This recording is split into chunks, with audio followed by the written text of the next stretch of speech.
Hijriah. Kita selaku bangsa Indonesia, khususnya umat Islam, mempunyai satu kebanggaan tersendiri bila mana kita mau menguak siapa pewaris baginda Nabi Sallallahu Alaihi Wasallam yang diwisuda oleh baginda Nabi dengan dalil nas ayat min ayatil Quran. Apa diantaranya ayat yang mewisuda para ulama dan para aulia? Ala inna awliya Allah la khaufun alaihim wa lahum yahzanun alladzina amanu wa kanu yattaqun. Yang kedua, innama yahsyallah min ibadihil ulama. Dua hal inilah yang hebat. Ala inna awliya Allah la khaufun alaihim wa lahum yahzanun alladzina amanu wa kanu yattaqun. Buahnya dahulu baru pokoknya. Intinya alladzina amanu wa kanu yattaqun. Siapa yang alladzina amanu wa kanu yattaqun? Di antaranya alladzina la khaufun alaihim wa lahum yahzanun. Itulah sifatnya para aulia ilah yang tidak pernah memikirkan besok makan apa. Yang dipikirkan adalah bagaimana para beliau itu mencapai dirinya wusul kepada Allah Subhanahu wa ta'ala, sehingga keluar dari dunia yang fana ini mendapatkan husnul khotimah. Pekerjaan tugasnya para aulia ilah juga digambarkan. Mengapa para beliau diantaranya la khaufun alaihim walahum yahzanun alladzina amanu wa kanu yattaqun? Sudah diberi tafsir sendiri oleh Allah. Innama yahsyallah min ibadihil ulama. Diangkat dari kedudukan ibadihi, orang-orang yang sempurna bentuk ubudiyahnya, kenal kepada maqamatir rububiyah, itulah alladzina yahsyallah fi qulubihim. Nah, orang-orang inilah yang diperintahkan oleh Allah untuk kita semua, fas'alu ahli dzikri ahla dzikri in kuntum la ta'lamun. Bertanyalah kalian kepada orang-orang min ahlil ilmi jika kalian memang tidak mengetahuinya. Siapa min ahli ilmi yang dimaksudkan di sini?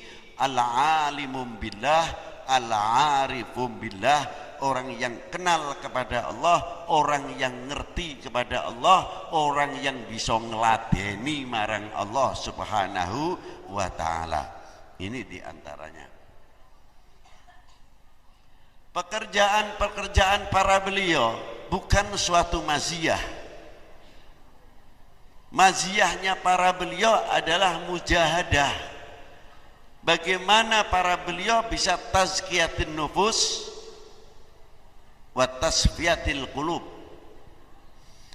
membersihkan peranan dari tipu daya hawa nafsunya dan bisa membersihkan hatinya dari segala sifat-sifat al-madmumah ar-radha'il, yang terhina, apa yang melekat di hatinya, sehingga para beliau lupa kepada Allah Subhanahu wa ta'ala, kecantel marang barang sing sakliyane Allah, cumantel ning atine, sehingga nutupi hubungan dirinya dengan Allah Subhanahu wa ta'ala. Contoh, kalau kita orang awam usolli fardhu dhuhri atau maghribi, begitu Allahu Akbar kita ingat langsung kepada Allah, tapi di tengah-tengah yang kilingan TV mengko acarane opo, bal acarane opo, terus terbayang menutup menjadi hijab, terbus nembus kita kepada Allah, tertutup dengan angan-angan tadi, perasaan tadi, nyimpangnya sudah terlalu jauh. Itu satu contoh. Nah, para aulia illah tidak. kastok-kastok yang ada di dalam hatinya, cantelan-cantelannya dibersihkan dari cantolan-cantolan yang mengakibatkan dirinya lupa kepada Allah dan Rasulnya. Ini auliaillah, ulamaillah, bukan tingkat kita asal predikat maaf, 1000 maaf, asal kiai atau ustadz. Itu sudah luar biasa kita mendapat titel kiai ataupun dari ustadz. Tapi hakikat daripada mahwal ulama, berkata Al-Imam Ahmad bin Idris di dalam kitabnya Jawahirut Tadris Sahifah 256, beliau bertanya, mahwal makna innama yahsyallah min ibadihil ulama. Dijawab oleh beliau, mahwal ulama aim al ulama man arrafa rabbahu ay alimum billah arifum billah. Bukan sekadar mengerti kepada Allah, tapi dirinya merasa dilihat, didengar, diketahui oleh Allah Subhanahu wa taala dalam sepak terjangnya. Ini para wali. Kalau kita lihat para wali, seneng tamune akeh, berase teko dhewe, amplope teko dhewe, krana batasan matanya kita hanya sebatas itu. Tapi apa yang sebenarnya pada diri para aulia berbeda sekali dengan pandangan kita, karena satu kemasyhuran bagi para aulia itu adalah fitnah. Kemasyhuran daripada diri seseorang aulia illah untuk dirinya, beliau menganggap itu fitnah. Begitu juga karomah yang diberikan pada dirinya, aulia illah itu tidak bangga dengan karomahnya. Para aulia itu apabila dikeluarkan karomahnya nangis. Sebab apa? Takut suara manusia itu akan melalaikan dirinya kepada Allah Subhanahu wa taala, sebab dirinya sudah mulai tumbuh. Saya karomah, saya tokoh, saya alim ulama, saya ketua thariqah, saya mursyid, saya adalah min ahlil ilmi, saya termasuk jamharul ulama atau jamahiril ulama, dan sebagainya dan sebagainya.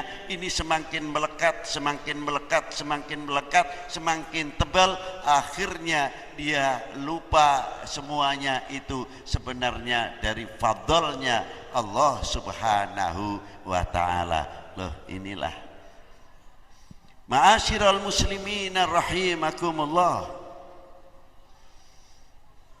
Maka dari perilaku perbuatan para beliau, dari mulai historisnya, mana mungkin kita mengetahui para perilaku beliau kalau kita tidak pernah mengholi atau kita tidak pernah membaca para manakibnya para auliaillah, khususnya yang ada di Pekalongan ini sampai ke desa Nduwet.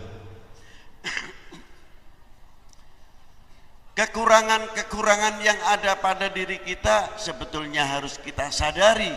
Mengapa sehingga mempunyai para aulia illah, para ulama yang memperjuangkan di desanya masing-masing, kita terkadang kepaten obor. Karena apa? Dari jarangnya kita tulis menulis, dari jarangnya kita silaturahim, atau jarangnya kita mendekati kepada ulama-ulama yang mengetahui sejarah sebenarnya siapa para beliau.